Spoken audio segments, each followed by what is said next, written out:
Hello, friends. Welcome to Bible Words. I'm Pastor Dave, your host. Thanks for tuning in as we answer a very practical question about God's judgment and evaluation of sin in our lives. Actually, this week I want to answer two very closely related questions that overlap intent but can be confusing to our minds. I think it might be appearing as a contradiction with God. But here are the two questions I've been asked. Question number one: does God consider murder worse than a lie?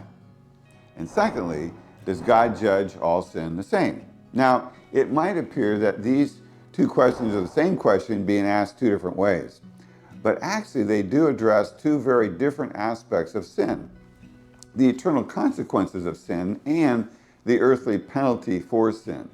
See, God's attitude and action towards sin are consistent with his holy nature as well as his loving concern for mankind. So I think the key to understanding this issue is going to be found in the verbs used to ask these two questions: consider and judge. First, does God consider murder a greater violation of his holy nature than a lie? Or said differently, does one action cause God a greater, worse, more painful reaction than the other? Like murder, oh my; lie, oh well. Like, no. Solomon and Jesus would both say no. Solomon writes in Proverbs 6, there are 6 things which the Lord hates, yes, 7 which are an abomination to him: haughty eyes, a lying tongue, hands that shed innocent blood, a heart that devises wicked plans, feet that run rapidly to evil, a false witness who utters lies, and one who spreads strife among brothers.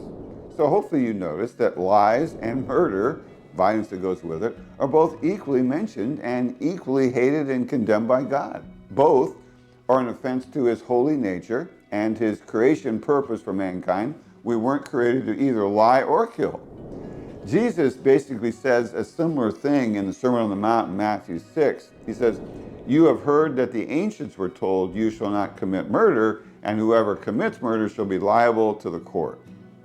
But I say to you that everyone who is angry with his brother shall be guilty before the court, and whoever says, 'You fool,' shall be guilty enough even to go into the fiery hell." Wow.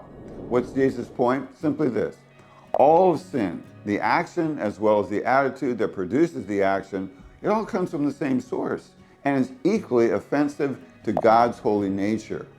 That's why in Matthew 7, Jesus said it this way.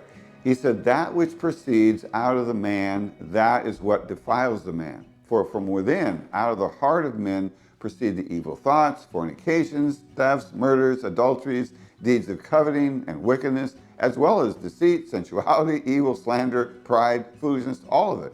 He says all of these evil things proceed from within and defile the man. So what's he saying? He's saying that any and all sin is an offense to God's holiness, and each sin is the worst because it separates man from God's loving eternal presence.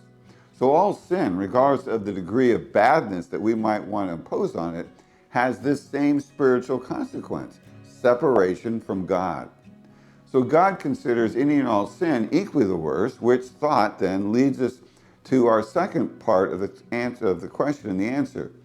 Does God judge all sin the same? Or maybe better asked, does God want us to judge all sin the same? And the answer is no.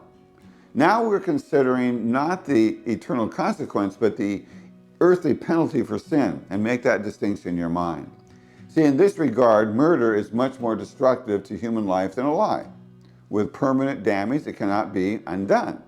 So in this sense, it violates God's creation mandate regarding the sanctity of human life made in his image. For that reason, when God renewed his covenant with mankind through Noah after the flood, he established murder as a capital offense in Genesis 9. He says, "Whoever sheds man's blood, by man his blood shall be shed." Why? "For in the image of God he made man." And then he says, "For you be fruitful, multiply, populate the earth abundantly, and multiply in it." So God says any attack against the sanctity of human life is to be judged more harshly than sins like lying or stealing or profaning or things like that. In fact, later when Mosaic covenant law was established 1500 BC, kidnapping was added to the list of capital crimes. Again, it's because of its attack on the sanctity of human life, that specifically our personhood made in God's image. So we read in Deuteronomy 24, If a man is caught kidnapping any of his countrymen, of the sons of Israel, and he deals with them violently or sells them, then that thief shall die. Wow. So you shall purge the evil from among you. Now, I know this is kind of hard to process through, and you may want to review these biblical words as you discern between sin's penalty, earthly penalty, and sin's eternal consequence. But I think you'll find that what I'm saying is exactly what God is saying. Hey, thanks for watching. Please subscribe, share Bible words with your friends, and send me your questions. See you next week.